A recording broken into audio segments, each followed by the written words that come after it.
আর আজকে মার্কেট আমার সাথে একটি চরম খেলা দেখিয়েছে। আমি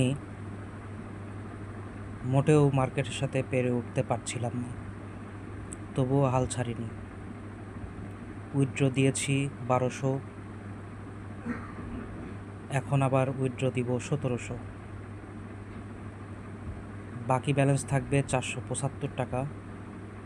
এই 475 টাকা দিয়ে আমি আবারও ধীরে ধীরে আমার লক্ষ্যে পৌঁছানোর চেষ্টা করব।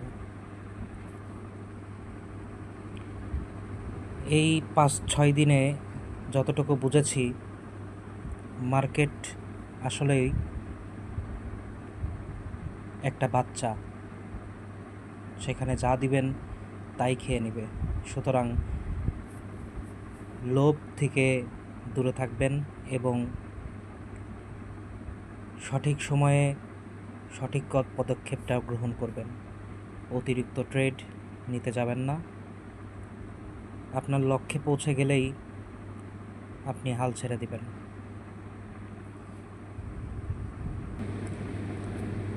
অর্থ উপার্জন করা সহজ কিছু না, আবার কঠিনও না। যদি আপনার উদ্দেশ্য এবং লক্ষ্য যদি ঠিক থাকে, অর্থ আপনার কাছে আসবেই। এই মার্কেটটা আসলেই রিস্কেবল মার্কেট।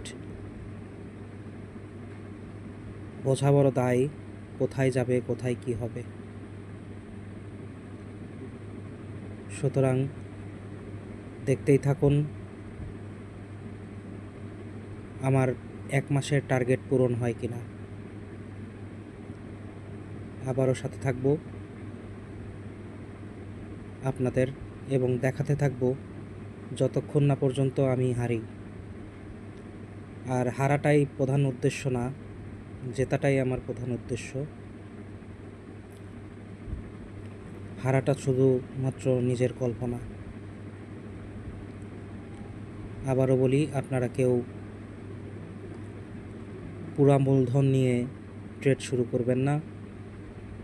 যতটুকু হারালে আপনি সন্তুষ্ট হতে পারবেন, আপনার আত্মা শান্তি পাবে, ততটুকুই ট্রেডিং করবেন। ভালো থাকবেন, দেখা হবে পরবর্তী ভিডিওতে।